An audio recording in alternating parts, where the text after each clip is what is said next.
Con el próximo estreno de Toy Story 4 se vienen los recuerdos infantiles, el dolor profundo pero dulce de la nostalgia y las ganas de volver a ser niño. Pero también se vienen las preguntas que esta saga de películas no ha respondido en todos estos años. ¿Quién es el padre de Andy? ¿Por qué los juguetes están vivos? ¿Y por qué Woody siempre se separa del grupo en cada película? Yo soy Jaime, el lobo fumado Baez, y hoy veremos 5 teorías de Toy Story que te harán explotar la cabeza.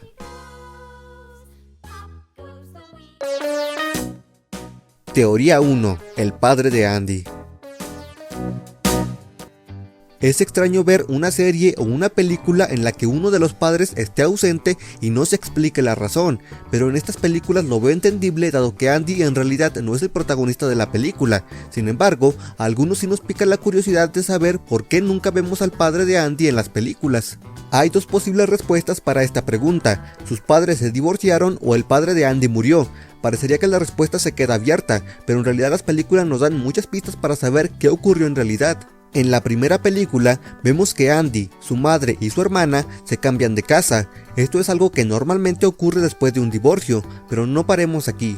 En la segunda película, cuando el coleccionista de juguetes intenta comprar a Woody, la madre le dice que no está a la venta porque es un viejo juguete de la familia. Esto da a entender que lleva mucho tiempo con ellos, por lo que probablemente el padre de Andy fue el primer dueño de Woody. Lo anterior se asegura al darnos cuenta de que Woody es un juguete basado en un programa de televisión viejo, probablemente en los años en el que el padre de Andy era un niño. Además, en cierto momento Woody ve un tocadiscos viejo y dice: tenía años sin ver uno de estos, o sea que Woody existe desde los tiempos en que se usaban esos tocadiscos comúnmente. Y te preguntarás, ¿qué tiene que ver todo esto con el paradero del padre de Andy? Pues la respuesta está en el propio Woody. Él es el juguete más fiel de todos, siempre buscando la manera de volver con los suyos. Entonces, teniendo en cuenta que el padre de Andy era su dueño original, se podría decir que Woody aprendió esa fidelidad del padre de Andy. Por lo anterior, se descartaría que el padre de Andy lo haya abandonado o que haya estado ausente a propósito en la vida de Andy, y digo ausente porque no lo vemos con él en ninguno de los recuerdos videograbados que nos muestran en la primera película. Entonces nos queda la respuesta más cruel: el padre de Andy está muerto, y hay un aspecto muy importante que lo corrobora. Los juguetes favoritos de Andy son figuras de autoridad dedicadas a defender. Por un lado tenemos a Buzz, un guardián espacial, y por el otro está Woody, un sheriff. Entonces, se podría decir que el padre de Andy era un policía, y es por ello que Andy se aferra a esos 2 juguetes más que con los demás. Ese oficio además es sabido que es de alto riesgo, lo que confirma aún más que el padre de Andy está muerto para el momento en que empiezan las películas. Teoría 2. La madre de Andy era la dueña de Jessie. Si ya has buscado teorías de Toy Story antes, seguramente ya conocerás esta, dado que es la más famosa de todas. Se dice que la madre de Andy fue la dueña de Jessie, la vaquerita, la que él abandonó cuando creció y se interesó en cosas de jovencitas. Hay muchos detalles en las 3 películas que apuntan a que esto es cierto. En la segunda película vimos que la madre de Andy, a quien no llegamos a verle el rostro en la primera película, tiene el cabello rubio, al igual que la dueña de Jessie, a la cual conocimos en un flashback. Además del cabello, sus rostros también son parecidos, y un último detalle es que la madre de Jessie tiene un corte de cabello igual al de la madre de Andy. Pero sin lugar a dudas, la mayor pista de todas la vemos en Toy Story 1, donde vemos que Andy viste un sombrero de vaquero color rojo. Esto es raro porque se supone que Andy lo usa para parecerse a Woody, así como después utiliza unas cajas de cartón para parecerse a Buzz. Es raro porque el sombrero de Woody es café. Sin embargo, la respuesta a lo anterior se responde en la segunda película, donde conocemos a Jessie, una vaquerita con sombrero rojo. Vemos que la dueña de Jessie tiene un sombrero también rojo, y si lo miramos fijamente, nos damos cuenta que es exactamente igual al que viste Andy, por no decir que es el mismo. Esto se confirma aún más porque, cuando abandonan a Jessie y todas las cosas de niña, no vemos que dejen también el sombrero. De hecho, estas 2 teorías son en parte tiernas, dado que el padre de Andy le habría regalado a Woody y la madre el sombrero de vaquero. Teoría 3. ¿Por qué están vivos los juguetes? Antes que nada, yo sé que esta pregunta sería muy absurda para algunos, dado que sería como preguntarse por qué los autos de las películas de Cars están vivos o por qué los animales de otras películas animadas hablan, y la respuesta para todas sería lo mismo: eso no importa para la historia. Sin embargo, en Toy Story es diferente, porque vemos que los humanos conviven con estos seres y que incluso influyen en su existencia, pues parece que los juguetes solo están vivos para servirles. Y para responder a todo esto existen dos teorías. La primera es esta: en Toy Story, los humanos son dioses capaces de dar vida a objetos inanimados. Esto va de la mano con una frase cliché de las películas: el amor es un sentimiento muy poderoso, y en este caso, combinado con la imaginación, algo que puede crear vida. La teoría de que son los niños quienes les dan la vida a los juguetes se ha expandido mucho desde que se reveló el tráiler de Toy Story 4, en donde vemos que uno de los nuevos juguetes es en realidad una cuchara a la que Bonnie le puso extremidades y un rostro. Se podría decir que la niña le dio vida con su imaginación al creer firmemente que era un juguete y no un cubierto. Sin embargo, hay dos hechos de las películas que desmienten esta teoría.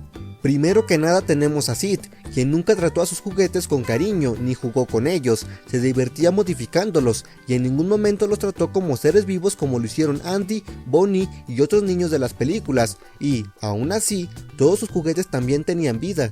Pero la prueba más clara se encuentra en los juguetes nuevos, los de la tienda que vemos en Toy Story 2, los marcianitos que vemos en la máquina de Toy Story 1, y todos esos juguetes que no han tenido contacto con los humanos y que aún así están vivos y conviven con los demás juguetes. Pero si la imaginación de los niños no es lo que les da vida, entonces, ¿qué es? Una de las teorías menos populares pero muy realistas tiene que ver con esta imagen de Toy Story 3, en la cual vemos que las baterías de Buzz Lightyear están fabricadas por una compañía llamada BNL. Estas son las siglas de By and Large, la misma compañía que creó a Wall-E de la película del mismo nombre. Pero, ¿qué tiene esto de especial? Resulta que esta compañía se nos presentó como una dedicada a los alimentos, pero también vemos que creó muchos robots para el servicio humano, desde unos muy útiles como socorristas, de seguridad y de transporte, hasta unos más bien de lujo como masajistas y niñeras. Entonces, habiendo esta conexión entre la película de Wall-E y Toy Story, podemos decir que quizá esta compañía empezó a hacer experimentos con juguetes. Esto explicaría por qué siguen reglas como quedarse quietos cuando están los humanos y vivir para servirles, pues todo esto estaría dentro de su código como robots. Sin embargo, aunque suene a una teoría más realista, también es desechable, dado que no todos los juguetes son electrónicos como Buzz. Tendríamos que decir que de alguna manera esta compañía logró implantar sus dispositivos en todos los juguetes, incluso en los soldados de plástico y los monos pequeños, y eso ya no tiene mucha coherencia, por no decir que el juguete creado por Bonnie, Forky, no pasó por ningún proceso industrial donde pudieran haberle implantado una vida artificial. Yo creo que la verdadera respuesta se encuentra en lo que respondió el director de la tercera película en una ocasión por internet, cuando le preguntaron por qué Buzz se quedaba quieto frente a los humanos, aunque creyera que no es un juguete. Respondieron que se debe a un instinto natural de juguete que a veces puede controlarse. Entonces, si estamos hablando de que tienen instintos y que, como las películas nos han mostrado, también tienen sentimientos, nos estaríamos topando con seres que realmente están vivos y que no son robots como apuntaba la teoría anterior. Entonces, yo creo que no existe una respuesta lógica para responder a esto. Se podría decir que es un mundo aparte, pero se mencionan lugares pertenecientes a la Tierra, así que eso también se descarta. Lo que sí te puedo decir es que existe una regla que esta saga de películas ha mantenido, una para saber por qué unos juguetes tienen vida y otros no, y es algo sencillo: tiene que tener rasgos antropomórficos, es decir, debe parecerse a un humano.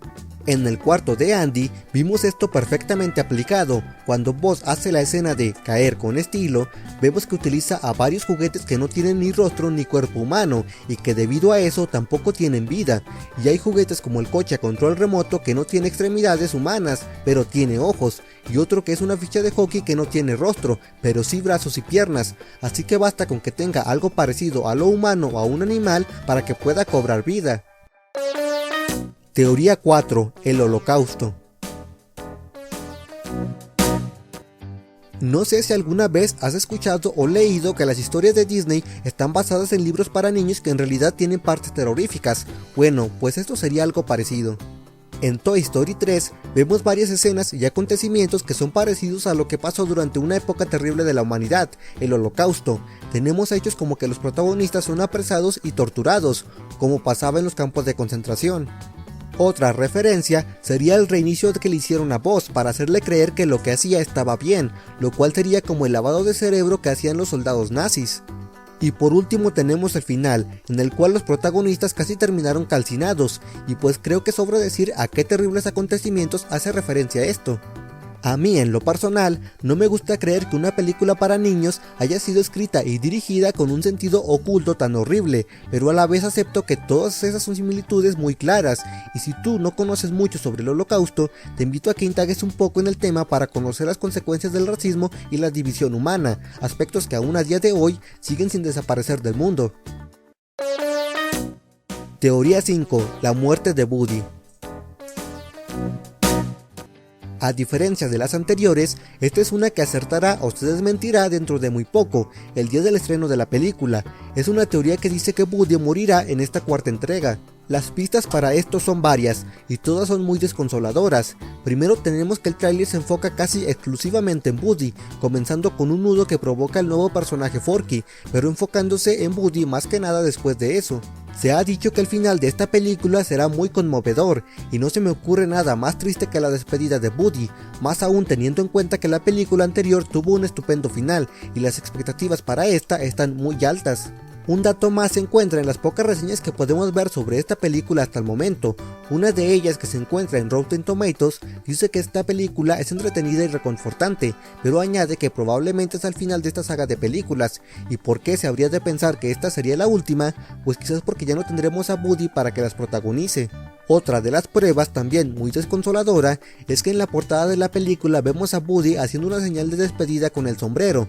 No podemos decir que se vea triste, pero tampoco particularmente feliz. Teniendo en cuenta la trama que nos ha presentado el tráiler, es posible que no veamos la muerte de Woody, pero quizás sí veamos su despedida del grupo de juguetes protagonistas. ¡Hey! Pero aguanta. Esta y las demás son solo teorías, y yo solo soy un lobo fumado, así que no me hagas mucho caso y ve feliz a ver la película este 21 de junio, y por favor déjame saber en los comentarios cuál es tu opinión sobre todas estas teorías.